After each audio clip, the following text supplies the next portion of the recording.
We're making breakthroughs on the Nightingale tonight on the Frequency After Show, so stay tuned. You're tuning into the destination for TV superfan discussion, AFTERBUZZ TV. And now, let the buzz begin. Oh, I do like this song. I'm telling you. Yes.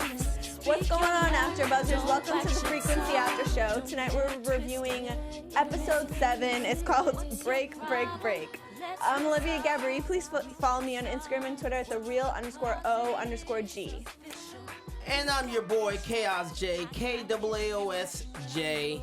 And you can follow me on Twitter. And look, we just need a resolution right now. There's so many problems going on in the world of frequency.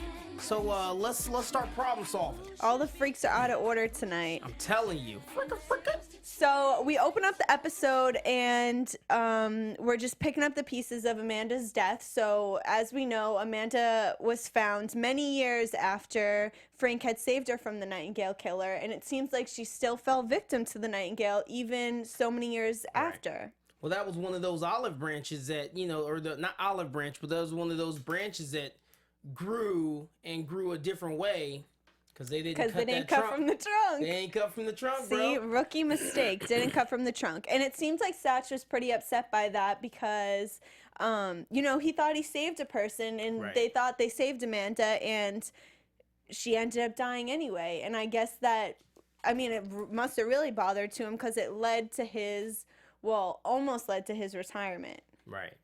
It seems like later on he told us that, the Force was like his family and he depended on it in so many ways. And this was just another loss that he suffered from. He lost his wife, he lost his partner and his best friend. And now he lost, a victim. Right.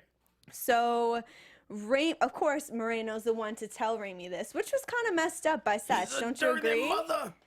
Like, I thought they were boys, Raimi and Satch. Why wouldn't he tell her that? Right. But yeah, they were, and I don't know, they didn't really, I feel like there was still something that they didn't explain well enough. I felt like there was another reason behind him wanting to put his paperwork in. Yeah. It wasn't just that he was tired and he was ready to do something else. I felt like there was something else, and I felt like Stan had something to do with it. Oh, you do? Oh, all day. Just I feel like there's got to be something that Stan has over Satch or that Satch knows, and I feel like he's that final loose end. So if he can get Satch to get out, then he can get Raimi shut down and get her off of the case. And then he doesn't have anything to worry about, because I feel like the more they delve into this, granted, again, I'm not saying that he's the Nightingale killer, but I feel like the more they get into this, the more, the deeper, the level of his involvement and how deep it was, with him being such a dirty cop is going to come out. Right. And I feel like he's just trying to tie up all the loose ends. And he, we'll find out later in the episode, he's pretty good at tying up loose ends. And I feel like Satch is one of those that, let me get him out. Obviously, he can't get Satch, bumped off. That would, that would be very suspicious and probably, draw a lot of attention. So why not just get him to put his paperwork in? Yeah, I guess. And now that this Satch... is just a theory. Yeah, but now that Satch would be out of the picture, Raimi has to answer to Moreno, which kind of sucks because we know and Satch knows how she truly feels about him. Right. And now it's sort of her boss.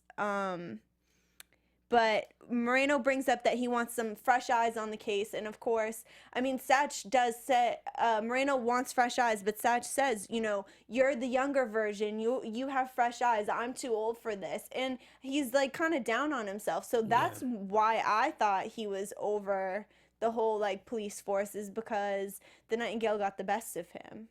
And he had a little ego issue. That's a good point. And you could be right. Definitely... while he's had, I'm sure he's probably had a really good career in the force. I'm sure that's been the one thing that's been that one cloud that's just stayed hanging over his head that he can't shake. And then, I mean, sometimes that's all it takes is to have one thing like that where it's just like, okay, you know what? I'm throwing in the towel. I'm done. Yeah. So that very well could be the case. But I kind of think Stan's got something to do with that. Or if nothing else, if Stan just kind of helped nudge him in that direction. Right. Well, I feel like, I mean, whenever something negative happens, it's Stan. Yeah, I'm just gonna go ahead and blame it on him every single time. Got a flat today. It's Stan's fault. Yeah, and the police force was Satch's life, and every time we were brought back to the past, we saw how positively he thought of being a police officer. Like, he was about to get moved up. His wife was in support of him. He was super happy and in such a great place in his life, and now it's just like a total free fall. Yeah, I mean, I don't know, we're gonna have to explore that a little bit more, but meanwhile in the past, his wife Leah is very supportive of his career, but we got to see Jules' true feelings about Frank and his career. That's all you gotta say? She's a really, really good actress. Because I'll say this, for any actor or actress that makes me dislike you based on your character, to the point where if I see you in the streets, I might have words, that means you're doing a damn good job. I do not like Jules. I know. I don't. And I'm sure she's a really nice person in real life. But on frequency, I have zero time for Jules. And I just, my goodness gracious. Like, I feel like she needs to cut him so much more slack than she really is. Well, I gotta give you the other perspective on this one. Come on, bring it. I mean, I do feel bad for Frank, but at the same time, he wasn't honest with her from the beginning. And I knew you were gonna bring that up. And to a certain point, I feel like it's legitimate that he did have a cover to maintain. However, which I know that you're gonna bring this up, and you're right. However, being undercover and maintaining your maintaining your identity and all of that did not necessarily mean that he needed to actually get into a relationship. I agree. Did it help his cover? But I'm sure it did. But no. Did he have to get in the relationship and hook up repeatedly with this other person, as I refer to as this UC boo? Yeah. No, he didn't. So you get a pass because you were doing your job, but you don't get a pass with Maricella. That's exactly how I feel. Like, I feel bad for Frank, but then also I'm like, yeah, too bad for you. You did it to yourself, Frank. Yeah, you did it to yourself because you didn't have to do that, Frank. I admit from the beginning he should have been real with Jules. She didn't find out about Frank going undercover until Satch accidentally spilled the beans, right? And then Frank...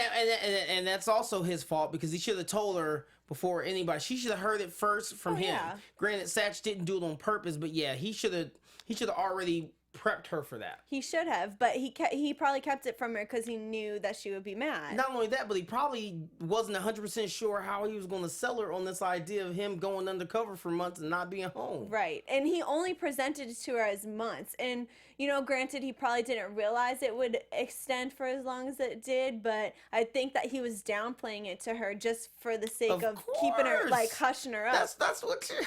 Men do that all the time. But that's no different than when women go shopping. Just as a soft example. I know there's a lot more real examples when it's like, oh honey, oh babe, how much did you spend? Oh, I just spent like $200-300 when really you spend about a rack. So okay, I get the whole downplay thing. Yeah, I get it. He's soft in the blow. Especially because y'all in public, you're not trying to have her trying to keep it like... Exactly. So instead, she just kept quiet and smirked, but that smirk was like, oh, you're going to get it when we get home, you know what I'm saying? Right. It's going to be some trouble. And when they did, we had some scenes of when they were home, and it seems like he was coming home in between as he was on cover.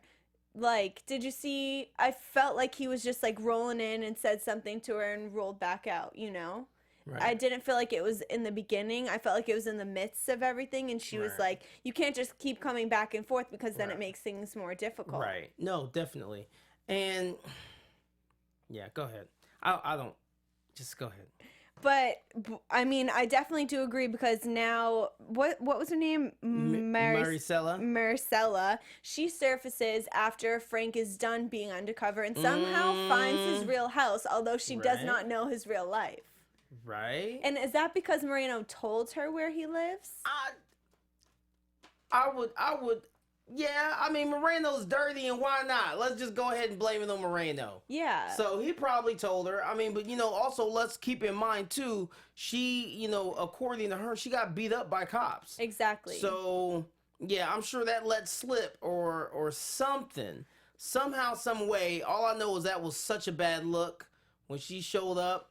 And had she not, she knew what she was doing. Oh, she knew it. She's when like, she made is that remark, your daughter? Right. She knew exactly. First of all, she knew it was Frank's daughter too, but she had to slide that in there. Oh, right, exactly. She was salty, but it's like, did you really have to go to his house and blow up his spot? Yeah. Like, she could have just played it cool, let Jules patch her up, and just, you know, and just be like, oh, okay, cool. Like, if you can get a hold of Frank, let him know, like, you know, like, I'm in trouble, I need some help. But at the same time, I do feel bad for her because she was in this relationship that was a lie for 2 years. Well, so, I mean, from her perspective, it was a lie, which I see that much of it was real, but she didn't know, she was with this man for 2 years and didn't know his real life, didn't know his real occupation. Didn't know he had a wife. Nothing. Didn't know he was the po-po. Yeah, so obviously she has a petty pass for that one. I'll give her a petty pass. Okay. She gets a petty pass. All right. Because what she did was kind of petty, but but new like every day. I got it, a petty pass. You know what I'm saying? No, yeah, you're right. She does get a petty pass because, you know, as far as she was concerned, for those 2 years, that was them. That was their relationship. They had a full-fledged relationship, and she didn't know anything else other than what he told her. And basically, what he told her was low-key a lie.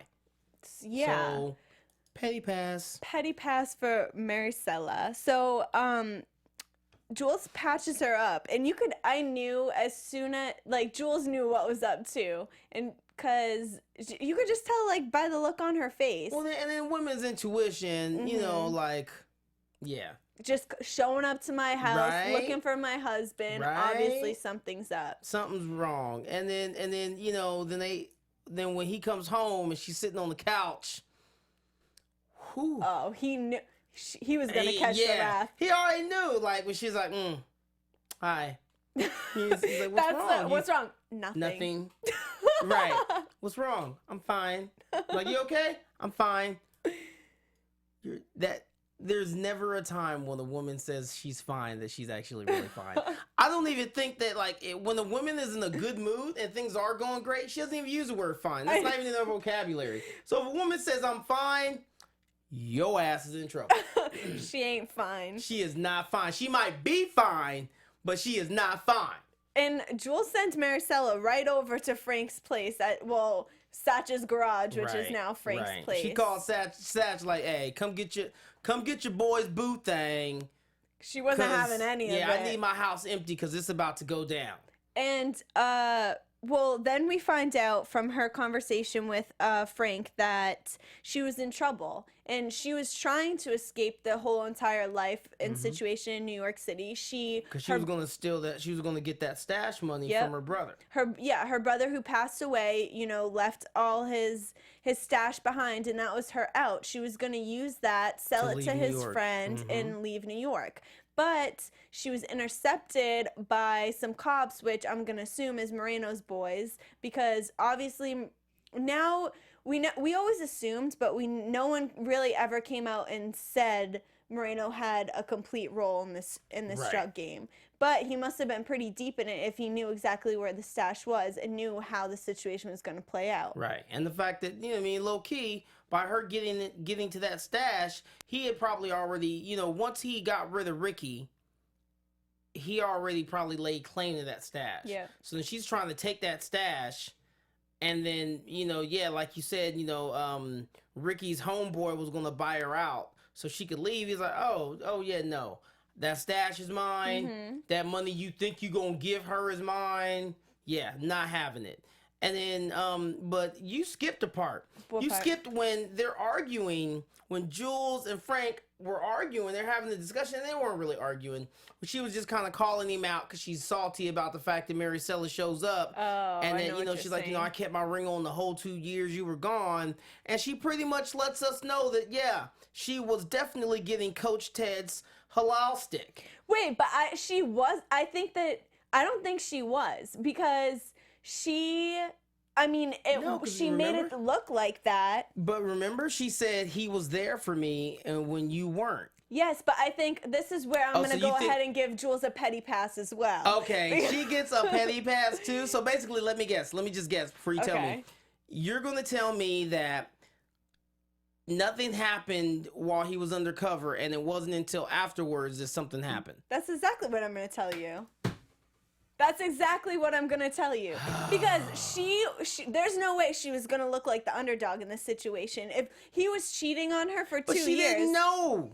Yeah, but that at that moment she knew, so that's when she's gonna retaliate. She just found out. Meat stick. Yeah, she just found out that he had a side chick for 2 years. My brains out. So she knew that he was jealous. Hashtag petty pass. I'm sorry. She knew that he was jealous of the coach because he rolled up on their study session, flipping out about a baseball glove. Right. So she knew she was pushing his buttons. She knew exactly which buttons to push. Definitely. Yeah, okay, all right. I don't know. I think you're feeling very generous with these petty passes right now. But she cashed in that petty pass when she rolled up on Coach Ted looking for a study session, and then they finally did it. And then once they did it, he was like, I didn't think this would ever really happen, but I'm glad that it did. And she was laying there looking like she wasn't having any of it. She just did it for the sake of doing it because she was being petty. Yeah. Yeah. She's just getting revenge. Yes. He got to cash in on that revenge booty. He cashed in for sure on that revenge booty. But do you see what I'm saying now? No, I get it. Okay. You win. Thank this you. one. You win this round. Ding, ding. Actually, no, that's like 2 rounds actually. So, you better step your game up. All right, so let's go. Okay, so Julie cashes in her petty pass, and then so Frank and Moreno actually have a conversation, and this is also the first time that it's spoken that they both know what's up. Frank knows Moreno's a dirtbag. Moreno knows Frank knows that he's a dirtbag, and it was pretty clear that Frank was responsible for Maricella's, abuse situation, I guess, or whatever you want to call it, and her rolling up to Frank's house. So pretty much Moreno's out to get Frank now. Oh, of course. And it's confirmed and said out loud. And for the record, Maricella, the UC boo, is still in love with Frank.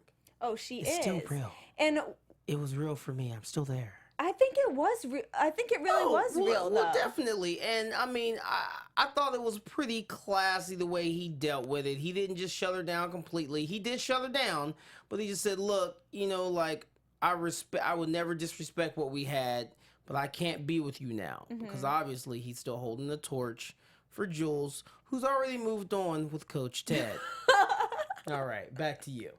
Thank you for that update. But Frank had tears in his eyes when he was curving her, so obviously he felt some type of way. Oh, of course he did. He felt some type of way. He was feeling some type of way for 2 years. Yep. Yeah. And she was basically his safety or his comfort within this whole situation, this whole entire fake life. And he did save her, although he didn't tell her that he was a cop and didn't tell her that he had a family, this, that, and the other thing. He tipped her off. He tipped her off so she could survive, even though her brother didn't survive. Cause that was his UC boo. UC boo. That's what we'll call her. So now, while we're still in the past, although this drama is going down, we still have Nightingale stuff going down as well. Yeah, Nightingale does not stop. Nightingale will never That dude stop. is like the Energizer Bunny. He just keeps killing and killing Oh my and God. killing. He has no chill, like no time to stop. None. What are we at? How many years are we at now? Like 20, almost 20 years. It's If yeah, it's I think we're- 96 and now we're in 2016. right, because it was because in '96 to 2016, 20 years. yeah, it's 20 years. But I want to say we're like at 22. I mean, Between 20, 22 years. yeah, because He's been getting down for a minute. in 1990, that's when they believe that he met his first victim. Right, Larissa Abbott. Larissa. So we actually get some evidence from this truck. And what was that code called again? That you knew the name of it. Does it begin with the V? Oh, the VIN. The VIN. They got They got the VIN number, which is like a unique. It's like a unique serial number. Every car has one. Okay. And because the car was burnt, it was they had a hard time identifying the VIN number from the car, but they got the VIN off of the engine block, and then they took that VIN number and they traced it back to Earl Bradley. Yes. Earl Bradley was the actual original owner of that truck, and when they went to confront him at his butcher shop.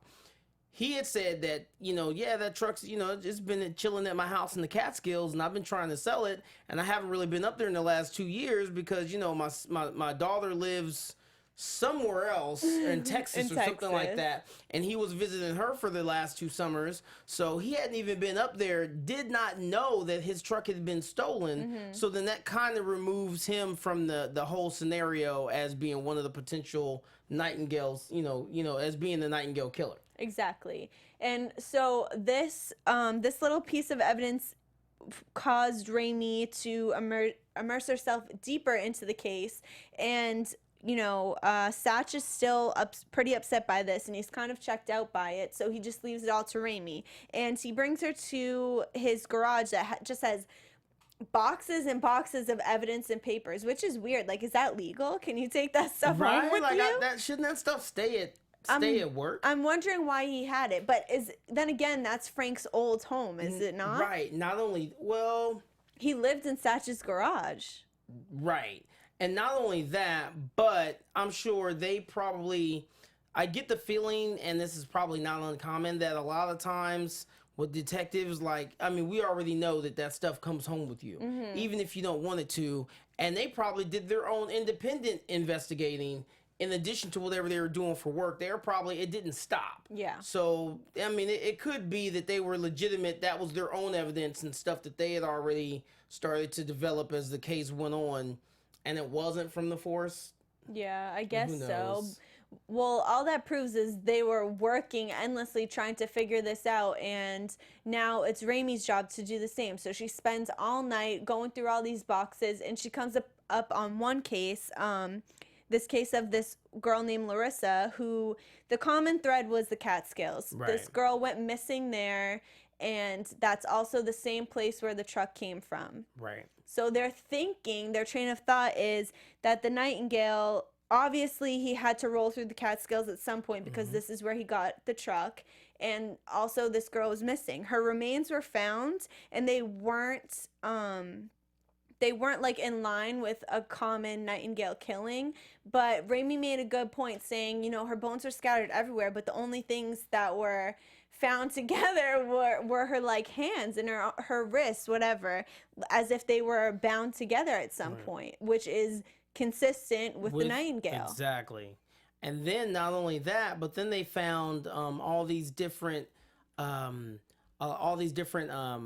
pages from different books where he was studying. I forget the Greek term. It's called Ars Moriendi. Right, which is the art of dying. The art of dying. And he was pretty much studying how to give his first victim a good death.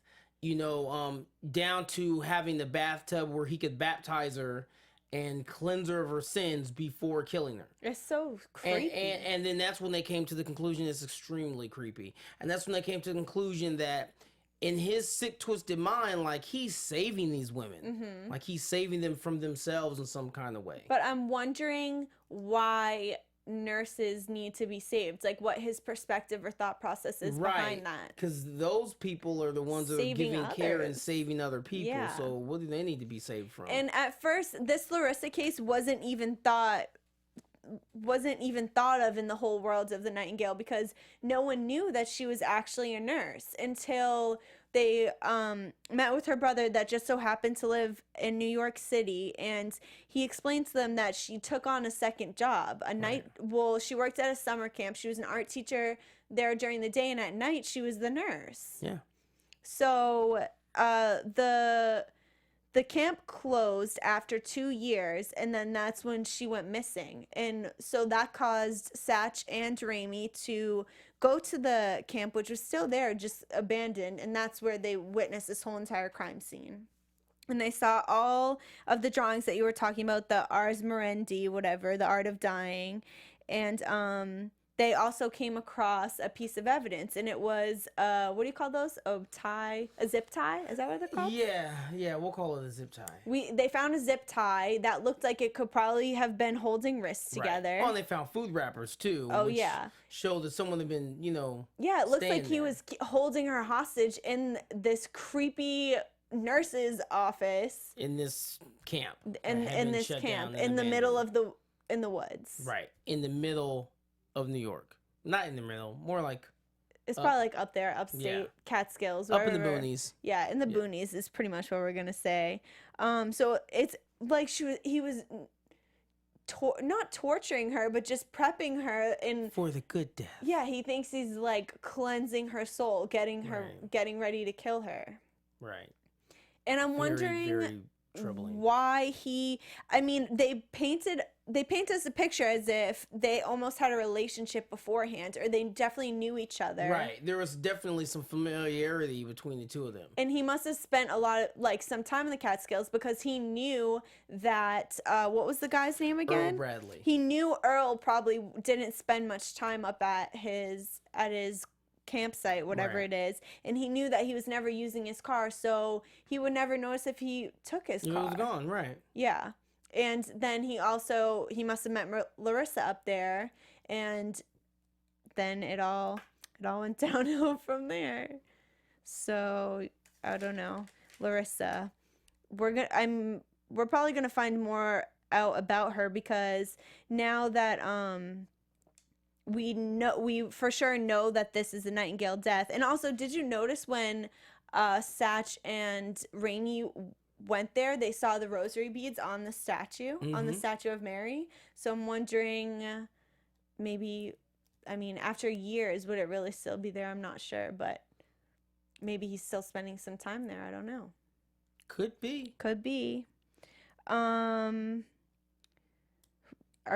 What else should we talk about? Are we missing any other storylines? I feel like we covered them. We're missing, which there wasn't a whole lot to this scene, but we're missing where the wife, Satch's wife, throws him a celebratory party. Oh, yeah. Because he's on the short list for sergeant. And, he had already told Frank, like, hey, like, my wife's doing a little something, and she wants you to be there with Jules. And you can already see the look on Frank's face, like, come on, bro. That's gonna be a problem, right? Like, me and Jules ain't in a good spot right now. But they show up, and it was kind of sad, because as she's announcing to everybody, why the reason for why they're having this party, and how proud she is, and blah blah blah, and then no, I love you, and I'm so proud of you, and he's like, yeah, you're my rock girl, I love you too. You watch the kids, you let me shut myself off in the room, you hold it down, I love you, baby. And then for me, you see Frank, and he just keeps looking at Jules, and she's just kind of looking on, and he's just looking, and I just got that, I got that vibe from Frank, like, girl, man, this could be us, but you playing. Exactly. This could be us, but you playing. And then she just sitting there, just not paying attention, oblivious, with Ted stank all over her. And I'm just like, with the Ted stank. With the Ted stank. She reek of Ted. Just anyways, but yeah, so that was kind of a sad moment. And now because we see that Leah isn't with him, you know, and that, you know, you don't see or hear anything about his kids. Yeah, kids. You see or hear anything about his kids, and then he even mentioned earlier on how he missed like their graduation because he wasn't there because obviously he was working. I want to know more. Exactly. I want to know what was the straw that broke the camel's back to make Leah say like, I don't want to be your rock no more, Satch. It's I'm crazy leaving. because she seems so supportive of his career. A lot more than Jules. Oh my gosh, total opposite of Jules. Right? So something She wasn't seriously trying to go get no drastic had kids to have thing. happened. And I'm wondering if Moreno had played a part in that, because I feel like he controls Satch's career as a officer. So he probably could have forced something or made something happen or held something over over Satch's head that took away from his family time and caused this to happen. Right. Or put him on some kind of assignment that Yep.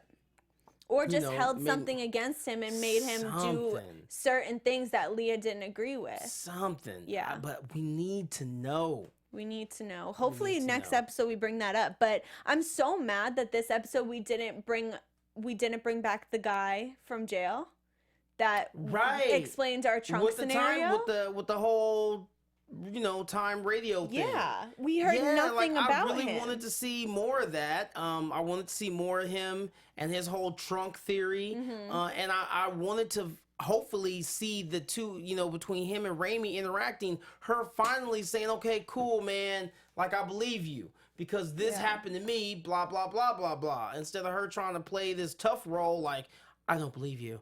I think you're crazy.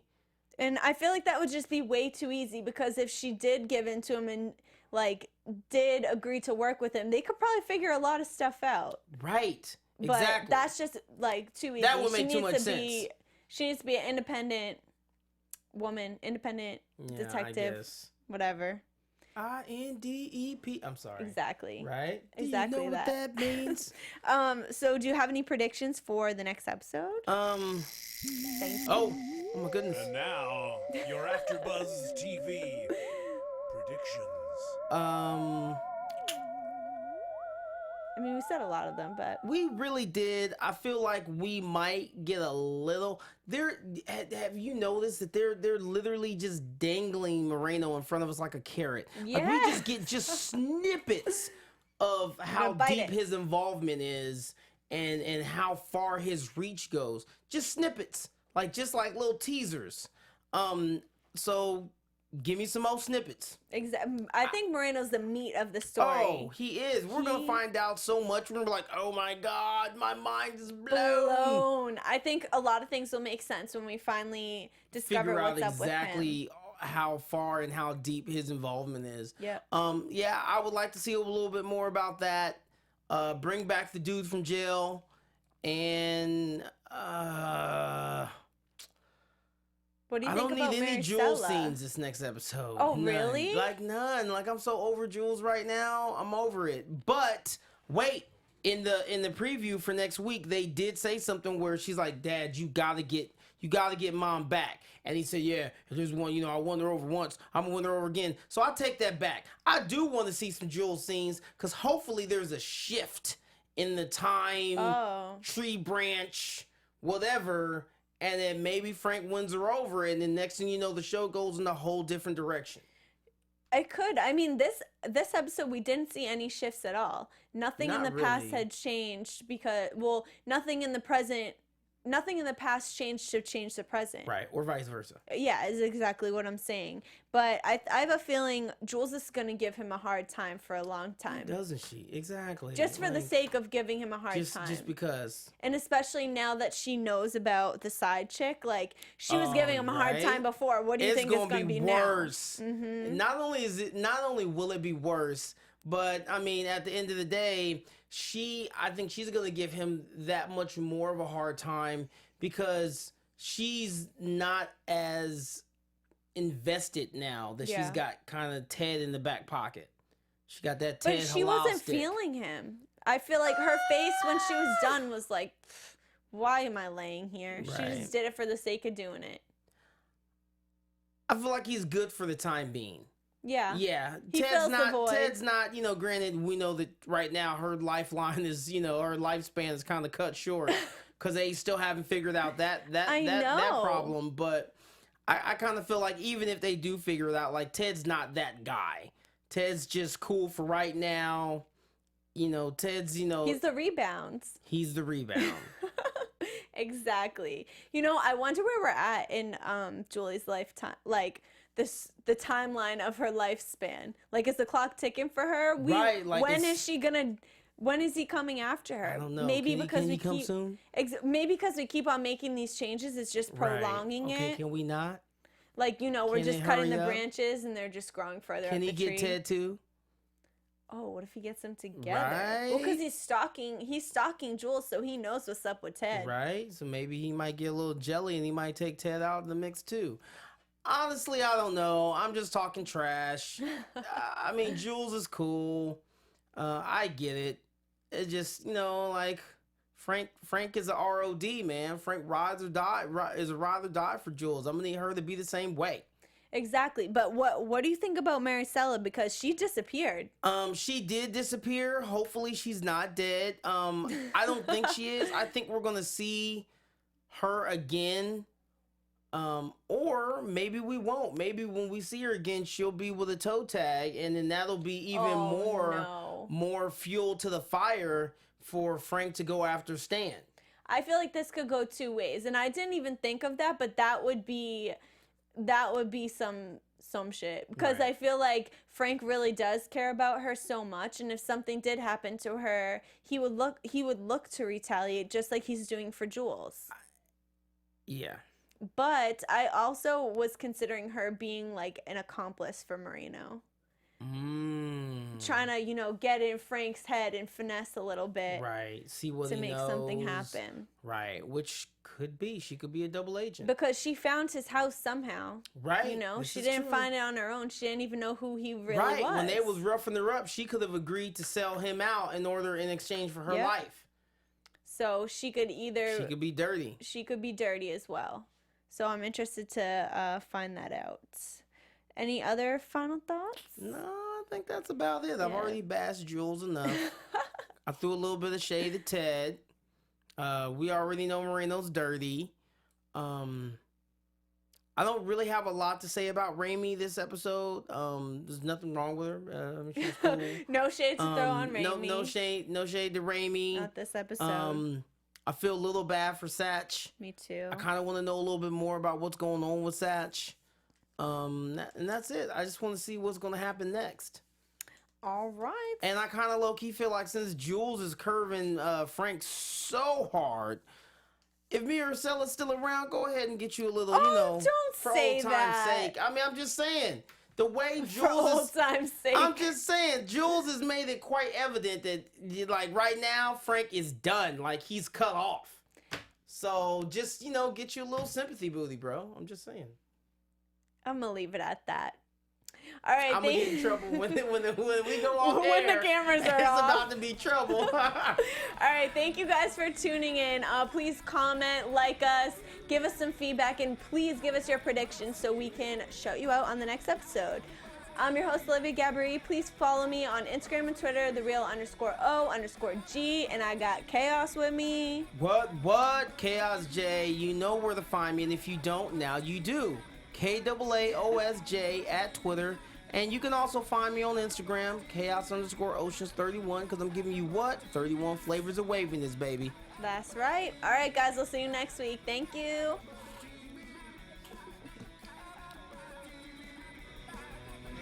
From executive producers Maria Menounos, Kevin Undergaro, Phil Svitek, and the entire AfterBuzz TV staff, we would like to thank you for listening to the AfterBuzz TV network. To watch or listen to other after shows and post comments or questions, be sure to visit AfterBuzzTV.com. I'm Sir Richard Wentworth, and this has been a presentation of AfterBuzz TV. Buzz you later. The views expressed herein are those of the hosts only and do not necessarily reflect the views of AfterBuzz TV or its owners or principals.